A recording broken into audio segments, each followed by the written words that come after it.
कहानी शुरू होती है गोकुलधाम गांव के एक कोने से। वहीं रहता था एक गरीब लड़का, राइस्टार। ना माँ थी ना बाप, और गांव वालों की नजरों में उसकी कोई औकात नहीं थी। वह रोज गांव के चौराहे पर अपनी छोटी सी चाय की टपरी लगाता और चाय बेचा करता था। गांव वाले उसे तिरस्कार की नजर से देखते थे, लेकिन राइस्टार के अंदर एक जिद थी, कुछ कर दिखाने की, खुद को साबित करने की। एक दिन गांव का सबसे घमंडी और रईस आदमी अज्जू भाई अपनी महंगी गाड़ी लेकर आया। उसने राइस्टार की टपरी के सामने गाड़ी रोकी, चाय का कप उठाया और हंसते हुए बोला, कभी शीशे में अपनी शक्ल देखी है? तू सिर्फ चाय बेचने लायक है, कुछ और नहीं। गांव वाले हंस पड़े, लेकिन राइस्टार चुप रहा। उसने कुछ नहीं कहा, बस शांत मन से चाय बनाता रहा। उसी रात गांव में आए एक जाने पहचाने शख्स, यस के सबीर भाई। वो सीधा राइस्टार की टपरी पर पहुंचे और धीरे से बोले, गांव के बाहर एक पुरानी सुरंग है। सुना है वहां नीचे गहरी सोने की खदान है, लेकिन उस सुरंग की रखवाली करता है एक खूंखार गोरिल्ला और एक भयानक बाघ। आज तक जो भी गया कभी वापस नहीं आया। राइस्टार के होंठों पर हल्की मुस्कान आई।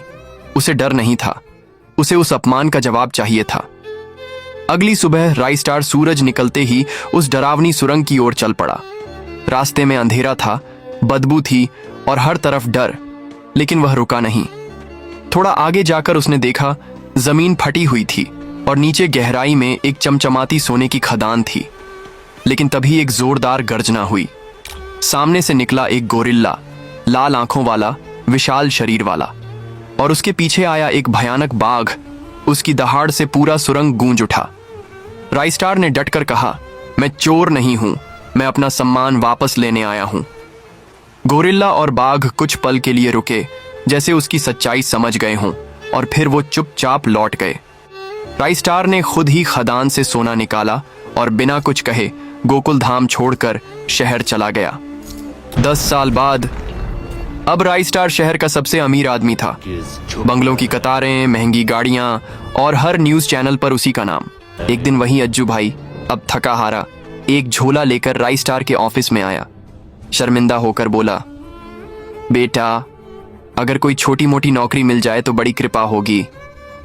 राइस्टार कुर्सी से उठा, उसकी आंखों में देखा और मुस्कुराकर बोला, चाय पिलाऊं? अज्जू भाई कुछ नहीं बोला, बस झोला उठाया और धीरे धीरे दरवाजे की ओर बढ़ गया।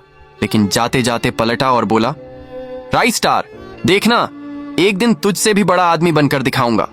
और वहां से चला गया। अब देखना यह है कि क्या अज्जू भाई वाकई राइस्टार से भी बड़ा अमीर बन पाएगा। पार्ट 2 के लिए कमेंट करें।